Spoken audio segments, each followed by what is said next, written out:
ब्रह्मा गुरुर्विष्णू गुरुर्देवो महेश्वरः गुरुः साक्षात् परब्रह्म तस्मै श्री गुरवे नमः. हरि ओम तत्सत. जय जय रामकृष्ण हरी म्हणतो, सर्वांना नमस्कार करतो आणि आजच्या अभ्यासाला सुरुवात करतो.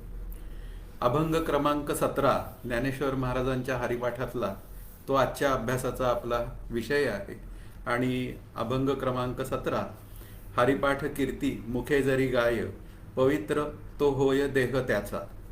तपाचे सामर्थ्य तपिन्नला आमुप चिरंजीव कल्प वैकुंठी नांदे. मातृपितृ भ्राता सगोत्र अपार चतुर्भुज नर होऊनी ठेले. ज्ञान गुडगम्य ज्ञानदेवा लाधले निवृत्तीने दिधले माझ्या हाती. असा एक अभंग आहे आणि तो हरिनामाचं चिंतन आपल्याला समजावून सांगणार आहे. मुख्य विचारधारा जेव्हा अभ्यासाची एक तयार होते तेव्हा आपल्याला एक उपासनेचा विशेष महत्त्वाचा भाग असतो. समर्थ रामदास स्वामी सुद्धा म्हणतात, उपासनेचा आश्रयो उपासनेविण निराश्रयो. म्हणजे उपासनेचा एक आश्रय आहे आणि नामामध्ये उपासना पण आहे, नामामध्ये निष्काम कर्म पण आहे आणि नामाने मुक्तीचाही विचार आपल्या पुढे मांडलेला आहे. पण हे सगळं कळून घ्यायची जेव्हा वेळ येते तेव्हा मात्र ते कळवून देणारा श्रेष्ठ जो मानला गेलेला आहे ते 2 जण मानले गेलेले, एक संत आणि श्रीगुरु. बाबाजी महाराज पंडित की ज्यांनी ज्ञानदेवांचा हरिपाठावर त्यांनी चिंतन मांडलेलं आहे, लिहिलेलं आहे. तर ते असं म्हणतात की हरिनामस्मरण जे मी करणार आहे ते नाम गुरुमुखातनं आलेलं असलं पाहिजे. हा त्यांचा आग्रह आहे. मी माझा आग्रह बोलत नाहीये, हा त्यांचा आग्रह असा असल्यामुळे त्यांचं म्हणणं आहे की गुरुमुखातलं नाम जर असेल तर ते नाम वासनाक्षय करण्यासाठी अत्यंत उपयुक्त आहे. कारण इथे हरिपाठ कीर्ती आपल्याला गायची आहे. मुख्य मुद्दा काय आहे या अभंगाच्या सुरुवातीचा, की ती हरिपाठ कीर्ती मला गायची आहे, पण ती कीर्ती काय पद्धतीने गायची, म्हणजे त्याचं गायन काय पद्धतीने करायचं ही भूमिका मला कळली पाहिजे. आणि त्यासाठी मग मला गुरुमुखातनं नाम हे घेतलं गेलं पाहिजे. तो शेवटच्या विचारांमध्ये त्यांनी चरणामध्ये 4थ्या मांडलेला आहे, निवृत्तीने दिधले माझ्या हाती. म्हणजे निवृत्तीनाथांचं प्रत्येक वेळी त्यांनी स्मरण केलेलं आहे, म्हणजे श्री गुरूंचं स्मरण. निवृत्तीनाथ हे श्री ज्ञानदेवांचे श्रीगुरु, म्हणून श्री निवृत्तीनाथांचं स्मरण म्हणजे श्री गुरूंचं स्मरण. म्हणजे त्या निमित्ताने, त्या नामाच्या निमित्ताने, त्या निवृत्तीनाथांच्या स्मरणाचा जो विचार सतत आपल्या पुढे मांडला गेलेला आहे तो केवळ आपल्या गुरूंशिवाय माझा वासनाक्षय होणार नाही. म्हणजे गुरुकृपेशिवाय वासनाक्षय होणार नाही. माझं साधन सुरळीत चालण्यासाठी त्यांच्या मार्गदर्शनाची अत्यंतिक गरज असते, ही भूमिका तिथे मांडली गेलेली. आता दुसरा जो उद्देश इथे मांडलेला आहे, देह पवित्र होतो. मुख्य मुद्दा काय आहे की देह पवित्र होतो या शब्दामध्ये त्या नामधारकाचे नातेवाईक सुद्धा पवित्र होतात ही भूमिका मांडलेली आहे. हा जो नामधारक आहे म्हणजे ज्यांनी नाम घेत आहे तो मात्र क्रममुक्त होऊन पुढे त्या विष्णू लोकात जातो, ही भूमिका तर पक्की मांडलेली आहे. पण इथे मुख्य विचार जो मांडलेला आहे तो चतुर्भुज नर होऊनी ठेले. आता इथे चतुर्भुज नर होऊनी ठेवले त्यामुळे काय होतं, हा जो नामधारक आहे ना हा विष्णू लोकात जातो आणि विष्णू महाराजांचा नातेवाईक होतो. मुख्य विचार काय आहे, तो विष्णू महाराजांचा नातेवाईक होतो आणि मग पुन्हा त्याचे जे काय सगोत्र म्हणजे त्याचं जे गोत्र आहे, आई वडील भाऊ बहीण वगैरे हे सगळे किंवा मित्रमंडळी की जी अत्यंत जवळची आहेत, ती अत्यंत जवळीकीची असलेली जी काय सगोत्री मंडळी आहेत ती सुद्धा स्वरूपता सलोकता समीपता या निमित्ताने ती तिकडे म्हणजे पुन्हा विष्णू लोकात जातात. हा काय म्हणूया एक ॲडव्हान्टेज आहे. म्हणजे मूळ मुद्दा काय आहे की हा या नातेवाईकांना मिळालेला फायदा आहे. एक नामधारक जर आपल्या घरात उगवला तर आपल्या घरातलं कुळ म्हणजे आपल्या घरातले सर्व उद्धरून जाण्याची व्यवस्था होते. ती कशी होते तो आपण विचार पुढे करणार आहोतच. म्हणून इथे शेवटी जेव्हा 4थ्या चरणात बोलायची वेळ येते उद्देशाचा विचार आपण करतोय. ज्ञान गूढगम्य ज्ञानदेवा लाधले. आता हे गूढगम्य ज्ञान आहे. गूढ शब्दाचा अर्थ की जे 5 ज्ञानेंद्रिय आणि 6 प्रमाणांना कळत नाही म्हणून त्याची गूढता आहे. पूर्वपक्षी लोक म्हणतात ज्या अर्थी आमच्या डोळ्याला ब्रह्म दिसत नाही त्या अर्थी ब्रह्म नावाची वस्तूच नाही, म्हणजे ब्रह्म नावाचं गोष्ट जी आहे ती अस्तित्वातच नाही. कारण त्यांचं 5 ज्ञानेंद्रियांवरच सगळ्या गोष्टी म्हणूया एक बेस आहेत.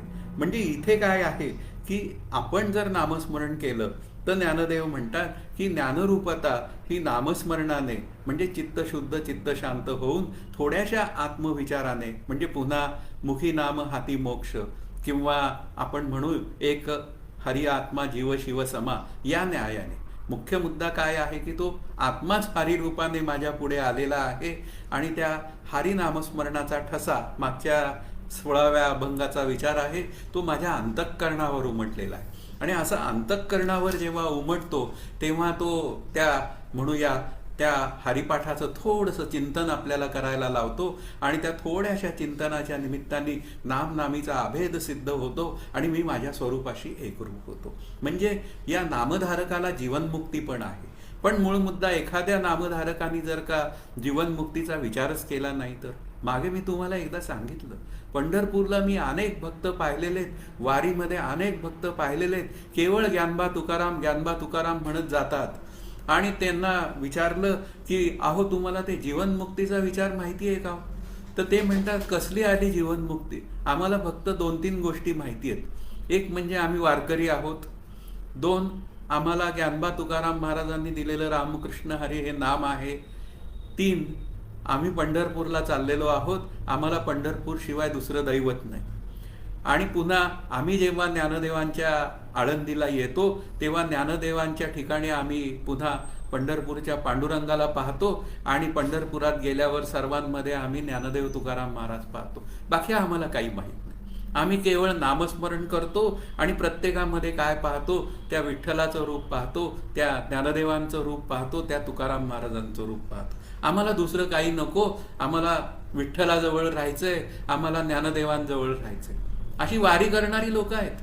15 दिवस चालत ते पंढरपूरला जातात आणि शुद्ध एकादशीला पंढरपुरात राहतात आणि तिथून पुन्हा चालायला सुरुवात करतात, पुण्यात येतात, आळंदीला राहतात. असे लोक आहेत. म्हणजे एवढी जी काय अत्यंत निष्ठा ठेवून जीवन जगणारी जी काय मंडळी आहेत आणि आयुष्यभर ते वारी करतात अशी मंडळी आहेत. काही वर्षाची वारी करतात, काही 6 महिन्यांनी करतात, काही त्रैमासिक करतात, पण एकूण वारी करतात ही भूमिका आहे. म्हणजे इथे काय आहे, अशा पद्धतींनी ते क्रममुक्त होतात आणि ज्यांना जीवनमुक्तीचा विचार आहे त्यांना ज्ञानरूपता लाभते. त्याचं कारण आहे या हरिपाठामध्ये विचारांचं चिंतन सुद्धा आहे. सगुण निर्गुण गुणाचे आगुण हरिविण मन व्यर्थ जाईल. म्हणजे सगुणाचाही विचार सांगितला, निर्गुणाचाही विचार सांगितला आणि सगुण निर्गुण सापेक्षतेने येणारी शुद्ध म्हणूया अगुणता तीही भूमिका मांडली. म्हणजे हरिपाठामध्ये सगळं चिंतन आहे आणि ते थोडंसं विचाराचं चिंतन हरिपाठात जेवढं लिहिलंय तेवढंच आणि तितकंच चिंतन जर मी केलं तर मी जीवनमुक्त सुद्धा होऊ शकतो.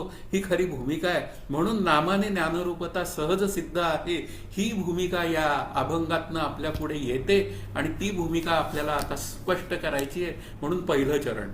आता पहिलं चरण काय सांगतंय, हरिपाठ कीर्ती मुखे जरी गाय पवित्र तो होय देह त्याचा.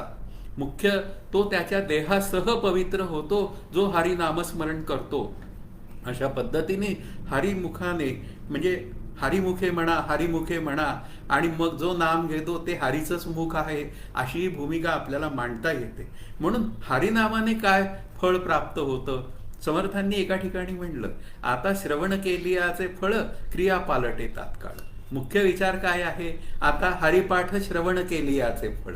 हरिपाठ मी जर श्रवण केला तर माझी क्रिया पालटते. म्हणजे मुख्य मुद्दा काय आहे की आजवरचं जीवन मी अत्यंत चुकीच्या पद्धतीने जगलेलो आहे. आता मात्र काय आहे, मला निष्काम कर्म निष्काम उपासनेने चित्त शुद्ध आणि शांत केलं पाहिजे. अपवित्र जे माझं मन आहे की जे केवळ व्यवहाराचा विचार करतं ते नामाने भरलं तर ते पवित्र होण्याची तिथे एक सुंदर व्यवस्था आहे. अशा पद्धतीने मी जर का त्या नामाचा विचार केला तर हरिनामाने काय फळ प्राप्त होतो, तो त्याच्या देहासह पवित्र होतो. कारण एका ठिकाणी मुक्तीचा विचार जेव्हा जीवनमुक्तीचा मांडलेला आहे त्यावेळी ते चालते ज्ञानाचे बिंब तयाचे अवयवही सुखाचे कोंब अशा पद्धतीने भूमिका मांडलेली आहे. पण लक्षात घ्या की ती ज्ञानलक्षणा भक्तीने मांडली ना, तर इथे सुद्धा काय आहे, हरिपाठ कीर्ती मुखे जरी गाय. म्हणजे मुखाने हरिपाठाची कीर्ती म्हणजे हरिनामस्मरण केलं आणि त्याची कीर्ती गायली तरी तो त्याच्या देहासह पवित्र होतो. याचा अर्थ क्रममुक्त होतो. अहो, क्रममुक्त होणं सुद्धा काही सोपं नाहीये. ही भूमिका आपल्याला लक्षात आली म्हणजे समजेल. कारण हे वारकरी लोक जे आहेत ना, ते ही भूमिका मांडतात ती आपल्याला वाटते सोपी. काय तर नाम तर घ्यायचंय, पण जेव्हा मी नामस्मरण करायला जातो तेव्हा माझ्या लक्षात येतं की बाबा रे, नामस्मरण अखंड घेण्याचा प्रयत्न करताना माझ्या मनामध्ये या देहादी प्रपंचाचे किती विचार सतत येत असतात. आणि मग नामाची संख्या काढली म्हणजे वेळ काढला तर तो भरतो पाव टक्का भरतो का नाही ते पण रामकृष्ण हरी म्हणावं लागेल. आणि पुन्हा $1 मात्र त्या देहादी प्रपंचाचं चिंतन चाललेलं असतं. म्हणून इथे आपल्याला ते देहादी प्रपंचाचं अतिरिक्त चिंतन जे आहे ना, की जे माझ्या सुखदुःखास हेतू आहे ते मला दूर करायचंय. आणि ते जर दूर करायचं असेल तर मला काय करायला पाहिजे, हरिपाठाची म्हणजे हरिनामस्मरणाची कीर्ती गायली पाहिजे. आता हरिनामाची कीर्ती गायची म्हणजे काय करायचं, ज्याचं नाम आहे त्याची कीर्ती गायची. म्हणजे हरीचं नाम जे आहे ना, मग ते कोणाचं नाम आहे, ते रामाचं नाम आहे. म्हणून इथे काय आहे, हरी पाठ या शब्दाच्या निमित्ताने आपल्याला त्या सगुण हरीचं चिंतन म्हणजे सगुण हरीच्या म्हणूया रूपाचं चिंतन आहे. आता काही वेळा तुकाराम महाराजांनी अभंग कितीतरी तयार केलेले आहे की रवी सुकुमार मदनाचा पुतळा, अशा पद्धतीने त्यांनी त्यांचं वर्णन केलेलं आहे. किंवा रामाचं वर्णन आहे, रामाच्या कथा आहेत, विठ्ठलाच्या कथा आहेत, नंतर पुन्हा कृष्णाच्या कथा आहेत. अशा पद्धतीने त्यांच्या कथांचं जरी मी चिंतन केलं तरी ते नाम घेण्या इतकं इक्विव्हॅलंट महत्त्वाचं आहे.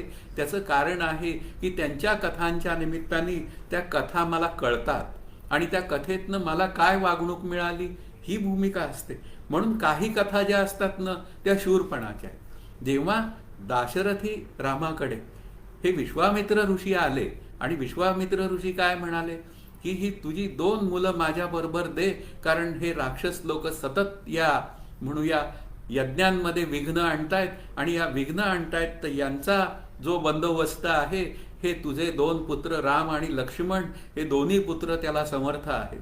आणि दशरथाला मात्र काय असतं, बापाला नेहमी आपली पोरं लहानच वाटतात. तो 50 वर्षाचा झाला तरी तो लहानच वाटतो 80 वर्षाच्या बापाला. त्याचं कारणच असं आहे की बाप तो बापच असतो आणि पोरगा तो पोरगा असतो. मुख्य मुद्दा काय आहे की राम नावाचं जे काय तत्व आहे म्हणजे राम नावाचं सगुण तत्व जे आहे ते अत्यंत शूर आहे.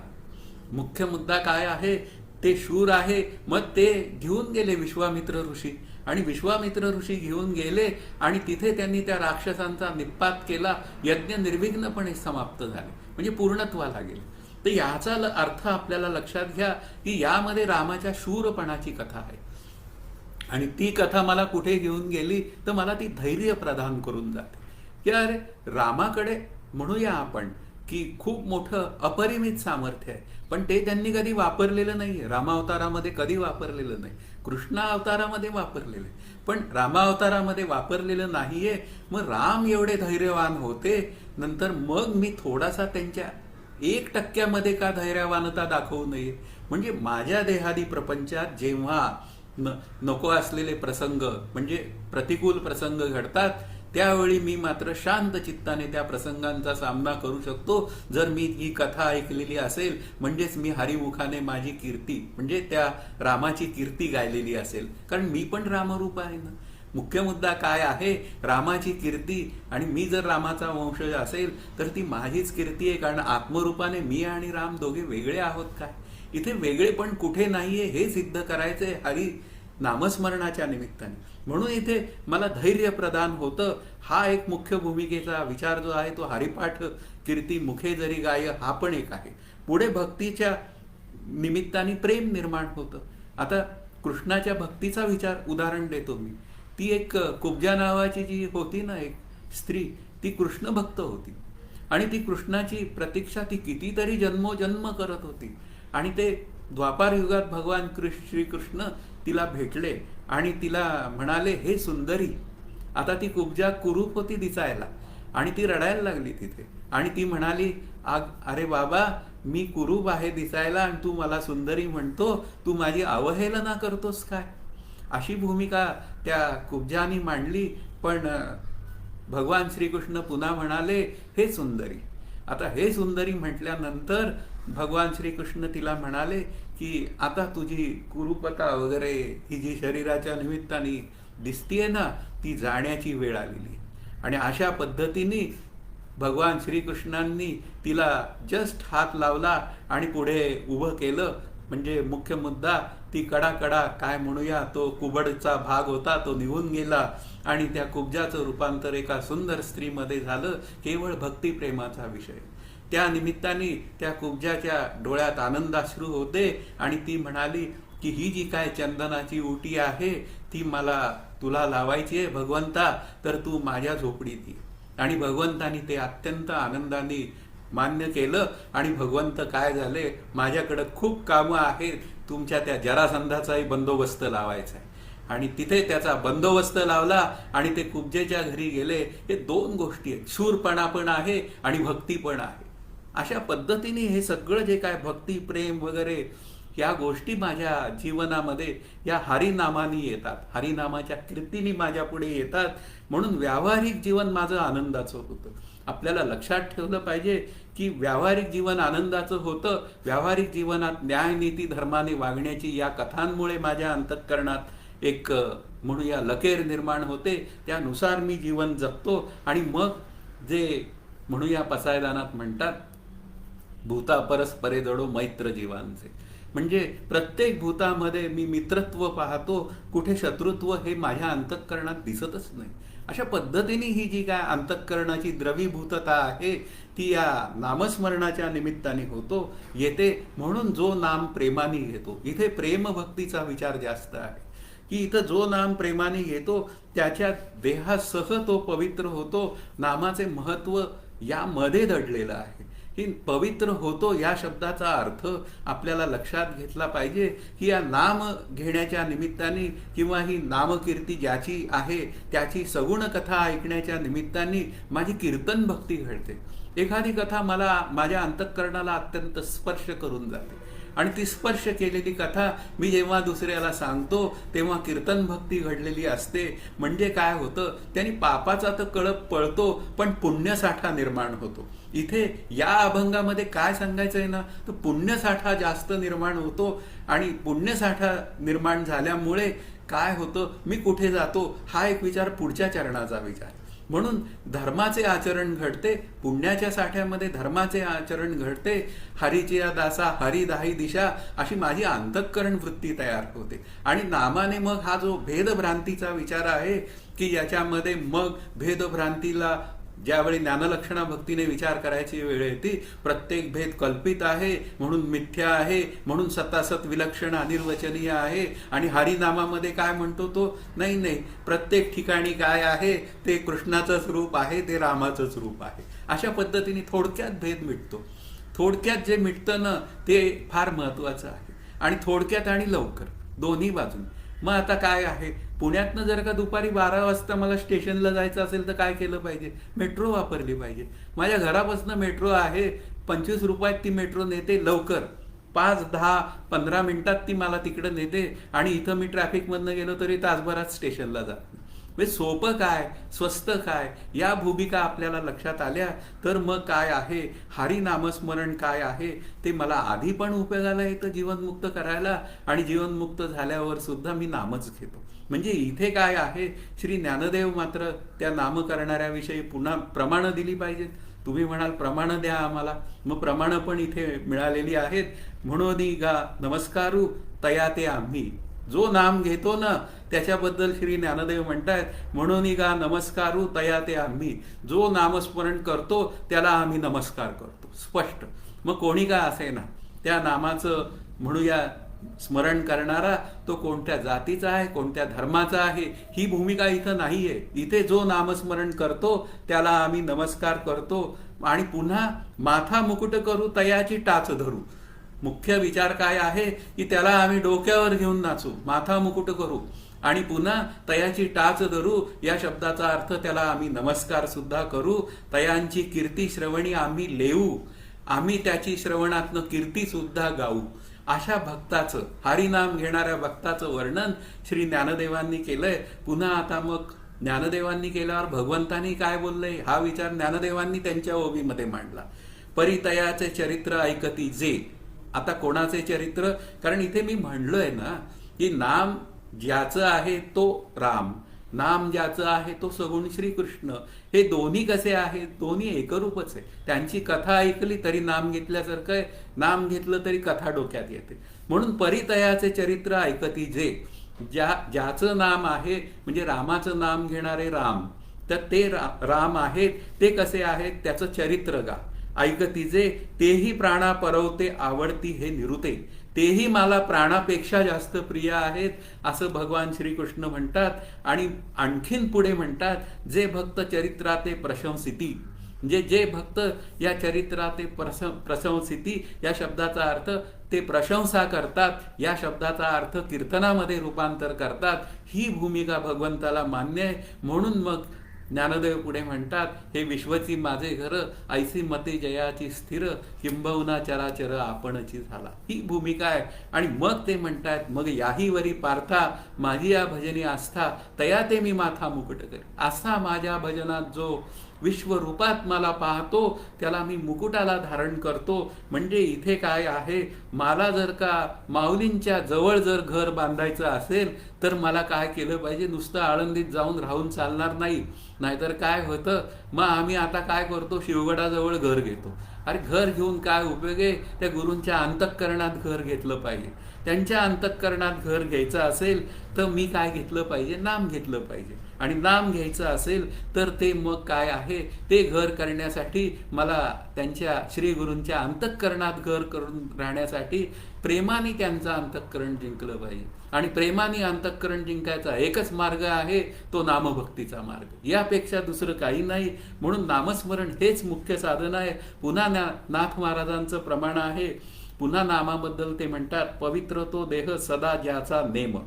काय नेम आहे? तो देह पवित्र आहे. कारण इथे पुन्हा म्हटलेलं आहे आधीच, हरिपाठ कीर्ती मुखे जरी गाय, पवित्र तो होय देह त्याचा.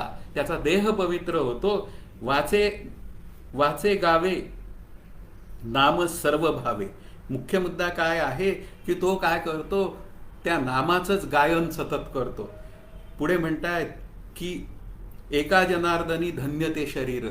तेच शरीर धन्य आहे की जे नाम घेतं आणि परमार्थ संसार एकरूप.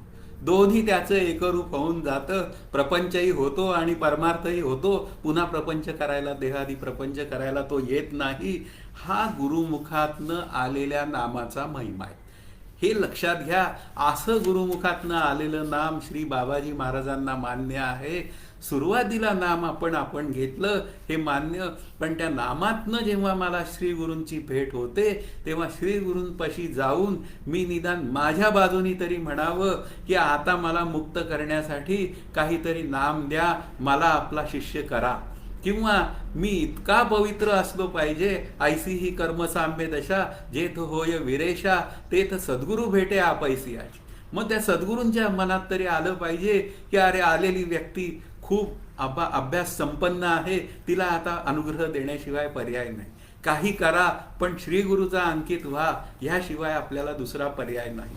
आता दुसरा चरणाचा जो विचार आहे, तपाचे सामर्थ्य तपिन्नला अमुप, चिरंजीव कल्प वैकुंठी नांदे. या तपाचं सामर्थ्य आता समजावून सांगतायत. नामस्मरण करणे ही एक तपश्चर्या आहे, लक्षात घ्या. कारण का, खूप वेळा आपले अनंत जन्माचे संस्कार मला नामस्मरणातनं दूर घेऊन जातात. मग पुन्हा मला नामावर यावं लागतं. इथे कठीणता आहे. जोपर्यंत नाम आपलं म्हणूया सहज होत नाही, किंवा त्या नामाविषयी प्रेम वाढत नाही, किंवा त्या नामाची गोडी अंतःकरणात सिद्ध होत नाही, तोपर्यंत आपल्याला हे देहादी प्रपंचाचे विचार आपल्याला खूप दूर नेतात. पण पुन्हा नामावर येण्यासाठी खूप कष्ट पडतात. पण ते कष्ट जो सहन करून नाम घेतो त्याला तपश्चर्या म्हणतात. मग इथे पापाच्या राशी जळून जातात, हे काय विशेष झालं? अहो, पुण्याच्या राशी जमा होतात, ही भूमिका इथे मांडलेली आहे. कारण इथे काय आहे की तपाचे सामर्थ्य तपिन्नला अमुप. खूप तप्त झाला, खूप तप्त झाला. अमुक शब्दाचा अर्थ खूप श्रेष्ठ असाही आहे. मग त्याला काय मिळालं? चिरंजीव कल्प वैकुंठी नांदे. मग आता तो काय होतो, त्या व्यक्तीला जो नाम घेतो तो जीवनमुक्तीचा विचार करत नाही, पण आता वारकरी सांगितला तसा तो वैकुंठी जातो. म्हणजे या पृथ्वी तलावरच्या जीवनानंतर म्हणजे मृत्यूनंतर तो वैकुंठी जातो. आणि जोपर्यंत हे विश्व आहे तोपर्यंत हा भगवान विष्णूच्या सन्निध जीवन जगतो.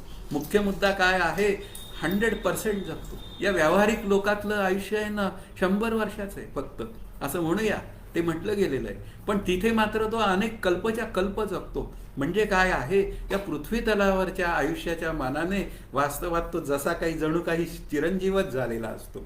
लक्षात घ्या, इथे मुख्य पहिला जो विचार मांडलाय ना तो असा आहे की पवित्र होय देह त्याचा. म्हणजे तो सूक्ष्म शरीरासह वैकुंठी जातो आणि तो वैकुंठ म्हणूया लोक जोपर्यंत अस्तित्वात आहे तोपर्यंत त्याला आयुष्य मिळतं. मुख्य ही विचारधारा आहे. त्याचं कारणच असं आहे, स्वर्गात गेला ना तर येणारच खाली, कारण जो पापी असतो ना तो स्वर्गात जातो. पुण्यात्मके पापे स्वर्गात जायचे. पण हा जो आहे हा पुण्यवानच आहे. आणि हा पुण्यवान असल्यामुळे काय होतो, तो वैकुंठात जातो. आणि वैकुंठातनं पृथ्वीवर येणे जाणे नाही, तर तो काय होऊन जातो, तो मुक्तच होऊन जातो. पण इथे काय आहे, इथे नामधारकाचं पतन नाहीये. स्वर्गात गेला तर पतन आहे, तो पृथ्वी तलावर येणार आहे. पण इथे वैकुंठातनं तो पुन्हा पतन त्याचं नाही. मग जोपर्यंत विष्णू लोक आहे तोपर्यंत नामधारक हा विष्णू लोकात आहे. तिथे मजेत आनंदात अगदी सगळे आनंदाचे उपभोग घेत तो जीवन जगतो आणि विष्णू उपदेशाने मुक्त होतो. म्हणजे जीवन मुक्तच होतो. म्हणून हे नामाचं पुण्य सामर्थ्य आहे. म्हणून त्या पुण्य सामर्थ्याचा विचार करायला गेलं तर जोपर्यंत हा लोक आहे ना तोपर्यंत त्याच्या शरीराचा नाश होत नाही. या शब्दाचा अर्थ तो सूक्ष्म शरीरासह तिथे असतो, म्हणजेच तो शरीरासह ब्रह्मरूपच होतो. ही भूमिका आपल्याला सहज स्वीकारावी लागेल. म्हणून नामगायन अंतःकरणात करता करता तत्वता मी ब्रह्मरूपच म्हणजे भगवंत रूपच होऊन जातो. म्हणजे अमरच होतो. अशा पद्धतीने मी आज अमर होतो. क्रममुक्तीनंतर होतो. पण असू दे, पण क्रममुक्ती जोपर्यंत या लोकाचं आयुष्य आहे तोपर्यंत ती चालू राहते. आणि ती चालू राहते म्हणून माझी भगवत भक्ती विष्णू लोकापर्यंतही पुन्हा चालूच राहते, विष्णू लोकातही चालू राहते.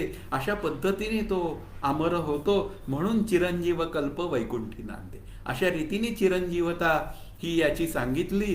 ती मी मारुतीरायाच्या चिरंजीवतेबरोबर त्याची डिस्कशन्स करत नाहीये. पण लक्षात घ्या की इथे तो क्रममुक्तीत जरी गेला तरी त्याचं काहीही बिघडलेलं नाही. आपल्याला जीवनमुक्ती पाहिजे हे मात्र मान्य आहे.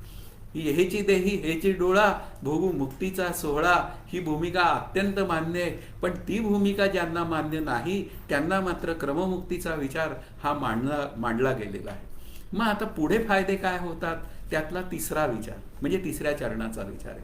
मातृ पितृ भ्राता सगोत्र अपार चतुर्भुज नर होऊन ठेले. मग नामधारक मुक्त होतो म्हणजे क्रममुक्त होतो हे काही विशेष नाही. तर त्याचे नातलग, मुख्य मुद्दा काय आहे, त्याचे आई वडील त्याचे भाऊ बहीण जे सध्या त्याच्याबरोबर राहत आहेत ते सगळे त्यांना काय होऊन जाते, त्यांना चतुर्भुज नर होऊनही ठेले. ते सुद्धा वैकुंठात जातात आणि वैकुंठात विष्णुलोकात जाण्याचं त्यांना पुण्य फल मिळतं. हे त्या नामधारकांनी घेतलेल्या नामस्मरणाचं फल आहे. हे विशेष फल आहे. म्हणूया की ते स्वतःला तर मिळालंच, पण पुन्हा हे नातेवाईक जे आहेत या नातलगांना म्हणूया सलोकता, समीपता, स्वरूपता अशा पद्धतीने त्या नामधारकाला एक जीवनमुक्ती काही काळ प्रदान होते. त्याने त्याचं जीवन सुधारून जातं. मुख्य मुद्दा काय आहे, त्याने जीवन सुधारून जातं आणि पुन्हा त्यांनी पृथ्वी तलावर आल्यावर जर नामस्मरण घेतलं तर तोही क्रममुक्त होऊ शकतो. किंवा त्याच्या मनात जर का जीवनमुक्तीचा विचार लागला असेल तर तो जीवनमुक्ताचाही विचार करतो. म्हणजे इथे काय आहे, हे नातेवाईक जी मंडळी आहेत ना ती मात्र पुन्हा नामाचे अपराध करणारी नसावीत ही भूमिका आहे. निदान त्यांचं जीवन न्यायनीतीने धर्मानं वागणारं असलं पाहिजे ही भूमिका तिथं आहे. मग या नाम घेणाऱ्या व्यक्तीपासून त्या नातेवाईकांना प्रेरणा मिळते आणि मग ते सुद्धा नामाच्या अभ्यासाला लागतात. अरे एवढा हा सुधारून गेला, याचं जीवन इतकं शांत पद्धतीने तो आता व्यक्त करतोय, तर मग आपणही नाम घ्यायला लागावं.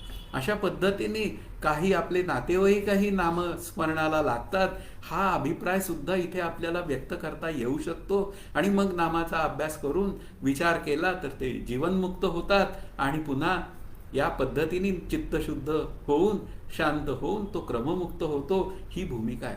धर्माचं आचरण, शुद्ध न्यायनीती धर्माला अनुकूल असं जे आचरण आहे तेच नामाचं आचरण आहे. म्हणून नामापराध करणारे नातेवाईक नाहीत अशी भूमिका आपल्याला सिद्ध करावी लागेल. जे नामापराध करतात ते त्याचे नातेवाईक नाहीत अशी भूमिका आहे. म्हणजे ते नातेवाईक सलोकता स्वरूपतेला जाऊ शकत नाहीत. मग आता तुकाराम महाराज काय म्हणतात, नाम घेता वाया गेला ऐसा कोणी आयकीला. असं कधी ऐकलंय का की नाम घेतलंय आणि तो वाया गेला? अहो, नाम घेतलेला वाया जात नाही. अजामेळाने शेवटच्या क्षणाला नाम घेतलं तरी सुद्धा विष्णू लोकातनं दूत आले आणि त्या यमदेवाच्या दूतांना सांगितलं, महाराज आता तुम्ही बाजूला सरका, हा आमच्या हद्दीतला आहे, आता आम्ही याला विष्णू लोकात घेऊन जाणार. म्हणजे काय झालं, एका नामावर तो गेला. रांजण भरलेले वाल्या कोळी महाराज ते पुन्हा मुक्त झाले. रामायण आधी लिहिलं, मग त्याप्रमाणे घडलं. केवढी पुण्यप्रदता आहे. म्हणजे इतकं मोठं पद प्राप्त होतं. म्हणून इथे काय आहे, नाम जे आहे ना ते वस्तुतंत्र आहे असं श्री बाबाजी महाराजांनी म्हणलंय. म्हणजे ब्रह्मवस्तुतंत्र आहे, ते कोणी निर्माण केलेलं नाही, ते सहजची असे असतची असे अशा पद्धतीने जी भूमिका आहे. आज मी त्या ज्ञानलक्षणातली वस्तुतंत्रता सांगत नाही. म्हणून इथे काय आहे, नाम आत्मस्वरूपाप्रमाणे अतर्क्य आहे. वस्तुतंत्र या शब्दामध्ये अतर्क्य आहे, गूढ आहे, कारण शेवटच्या चरणाचा संबंध आपल्याला तिथे जोडायचा आहे. म्हणून नाम सुद्धा अतर्क्य आहे. या शब्दाचा अर्थ फक्त नाम घे आणि नामाचे परिणाम नंतर तुला आपोआप मिळते. राम करे हमारा जप, हम बैठे आराम, हा रामाच्या नामाचा परिणाम आहे. म्हणून आता काय करायचंय की ज्याला नाम घ्यायचंय, जेणे विठ्ठल मात्रा घ्यावी तेणे पथ्ये सांभाळावी. म्हणजे नामाचे अपराध मान्य नाहीत. ज्याला नाम घ्यायचंय त्याला मात्र पथ्य पाळण्याशिवाय पर्याय नाही. मग संज्ञित असलेले जे नातेवाईक असतात, पुन्हा ती गोष्ट मांडतो की ते सुद्धा नामस्मरणाला लागतात आणि नामस्मरण घेऊन ते सुद्धा क्रममुक्त होतात. ही भूमिका आपल्याला समजून जाते. असं नाम जे आहे ते अत्यंत श्रेष्ठ आहे. आता चौथा जो शेवटचा चरण जो आहे तो ज्ञान गूढगम्य ज्ञानदेवा लादले निवृत्तीने दिधले माझ्या हाती. त्या गूढ शब्दाचा अर्थ आपण थोडा समजून घेऊ. गूढ शब्दाचा अर्थ दुर्घट. म्हणजे याचा अर्थ काय आहे की ते दुर्घट का आहे. नाम घेणं सोपं आहे, नाम घेणं सोपं आहे, पण ते दुर्घट का आहे तर अनेक नको असलेले विचार माझ्या त्या नामस्मरण घेण्यामध्ये येतात, अशी ही दुर्घटता आहे. नामाने ज्यावेळी जे तत्व जाणून घेण्याचा प्रयत्न केला जातो तेव्हा त्या तत्वाचा विचार करायची वेळ येते निर्गुण रूपाने. तेव्हा ते तत्व 5 कोशांच्या आत किंवा 4 देहांच्या आत जणू काही दडलेले असते आणि ते डोळ्यांना दिसत नाही, वेगळेपणाला अनुभवाला येत नाही. म्हणून त्याची गूढता आहे. अशा पद्धतीने गूढता आहे. म्हणून ज्ञान गूढगम्य आहे. म्हणजे याचा अर्थ काय आहे, ते सहजासहजी मिळत नाही, काहीतरी मोल द्यावं लागतं. कशाचं मोल द्यायचंय, आता मी कर्तेपणाचं मोल द्यायचंय. मग कर्तेपणा कोणाला अर्पण करायचा, तो भगवंताला अर्पण करायचा. अशा पद्धतीने मोल देण्याची तयारी ज्याची आहे त्याला मात्र हे गूढतत्व म्हणजे श्री ज्ञानदेव असं म्हणतायत की ते गूढतत्व मला श्री गुरु निवृत्तीनाथांच्या कृपेने प्राप्त झालेलं आहे, असा ज्ञानदेव स्वतःचा अनुभव कथन करत आहे.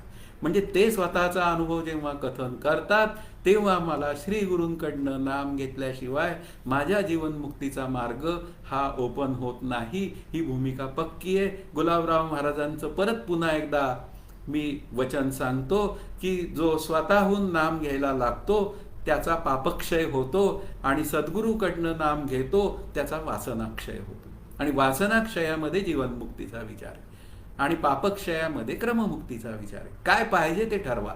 ही भूमिका आपल्याला ज्ञानदेवांनी दिली आहे. पण माऊलींना काय आवडतं हे महत्वाचं, तुकाराम महाराजांना काय आवडतं ते महत्वाचं.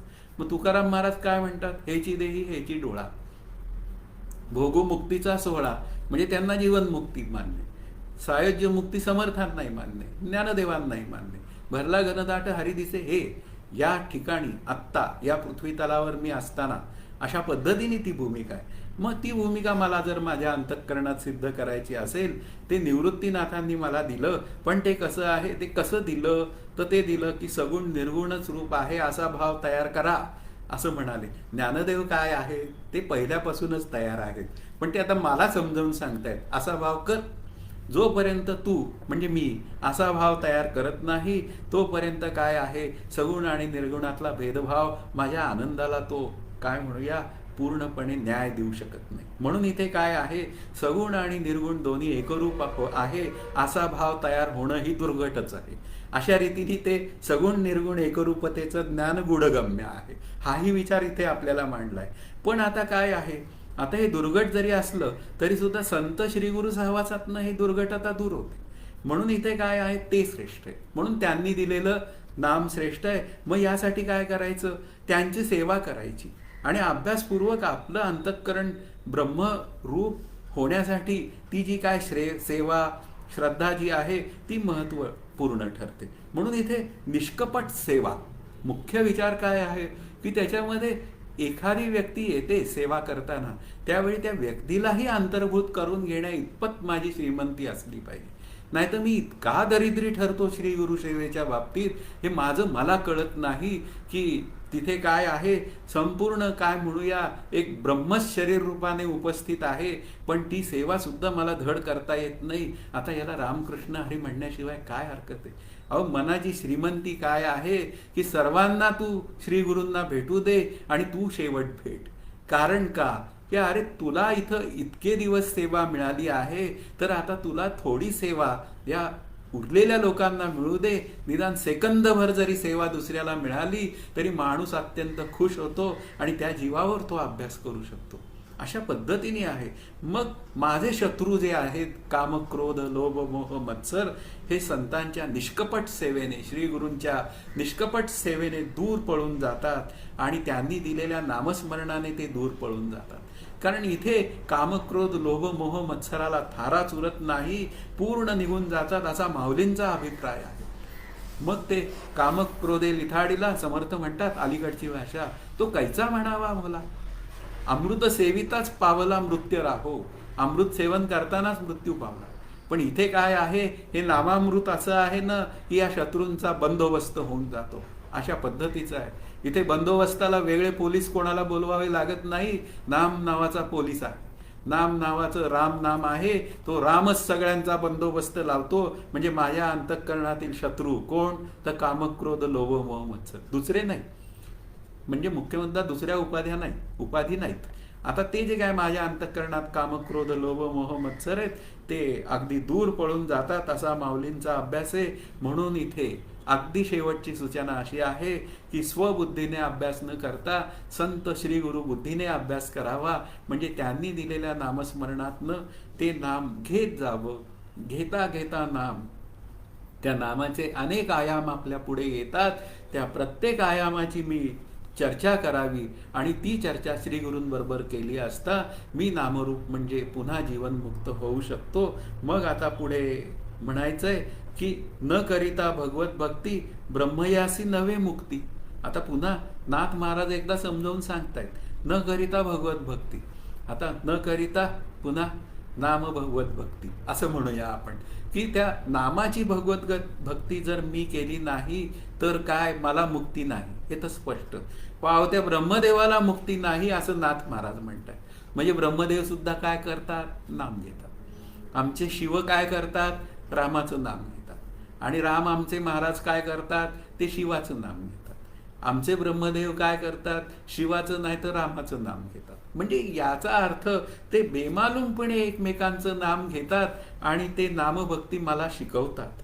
म्हणून इथे काय आहे, मग ब्रह्मदेवाला जर का भगवत भक्ती करण्याशिवाय पर्याय नाही तर माझ्यासारख्या क्षुल्लक माणसाचं काय आहे. मग मलाही भगवत भक्तीशिवाय पर्याय नाही. हीच भूमिका माझ्या अंतःकरणात म्हणूया स्पष्ट आहे. मग आता काय होतं, मग नामानी काय काय साधलं जातं, तर नामानी शमदम साधला जातो कारण शमदावरी हरी आला. अशा पद्धतीने बोललेली गोष्ट आहे. सत्संगतीने प्रेम वाढते, देवाचेही वाढते, लोकांबद्दलचेही वाढते, श्री गुरूंबरोबरचेही वाढते. म्हणजे भरला घनदाट हरी दिसे ही भूमिका पुढे होते. प्रतिबंध आहेत पुन्हा भूत भविष्य वर्तमान ज्ञानाचे प्रतिबंध तेही दूर होतात केवळ नामाने. अशा पद्धतीने मग केवळ श्रीगुरूच हे कार्य घडवू शकतात. म्हणजे हे सगळं जे काय 3 गोष्टी ज्या आहेत 3-4 गोष्टी ते केवळ श्री गुरु घडवतात. म्हणून श्री गुरूंच्या नामाचा आग्रह हा सतत धरला इथे गेलेला आहे. आणि ज्ञानदेवांनी तर ज्ञानेश्वरी लिहिताना प्रत्येक ठिकाणी श्री गुरूचं महात्म्य वर्णन केलेलं. म्हणून इथे काय आहे सरते शेवटी हे चिंतन संपवताना एक स्पष्ट बोलावं लागतं की श्री गुरु हेच ज्ञानरूपतेला म्हणजे माझ्या ज्ञानरूपतेला अंतिम प्रमाण आहेत, दुसरं प्रमाण नाही. म्हणजे प्रत्यक्ष विठ्ठल सुद्धा प्रमाण नाही. कारण त्याला प्रमाण व्हायचं असेल तर कैचा माझ्या विठ्ठलाचा प्रेमभावो देवतोची होय गुरु, त्याला माझ्या गुरुरूपात समोर यावं लागतं. म्हणजे याचा अर्थ काय झाला की श्री गुरु हे मुक्ती मला प्रदान करतात म्हणून ते अधिक श्रेष्ठ ठरतात. याचा अर्थ विठ्ठल श्रेष्ठ नाही ही भूमिका नाही. पण मूळ मुद्दा आहे ज्याच्यामुळे मी मुक्त होतो ते तत्व श्रेष्ठ असतं अशी भूमिका इथे मांडली गेलेली आहे. म्हणून ज्ञान गूढगम्य. म्हणून हे गूढगम्य असलेलं ज्ञान ज्ञानदेवा लादले. हा ज्ञानदेवांनी स्वानुभव सांगितला. मग निवृत्तीने दिदले माझ्या हाती. म्हणजे निवृत्ती महाराजांनी मला हे दिलेलं आहे. तर श्री ज्ञानदेव असं म्हणतायत. तर मग हे मला अभ्यास करण्याची जी काय सगळी प्रेरणा आहे, चिंतन मांडण्याची जी प्रेरणा आहे ती अर्थात माझ्या श्रीगुरूंची आहे. म्हणून श्रीगुरूंना मी परत एकदा वंदन करतो, आपणा सर्वांना वंदन करतो आणि इथे शांत होतो. जय जय रघुवीर समर्थ. हरि ओम तत्सत. श्री पांडुरंगाय नमः.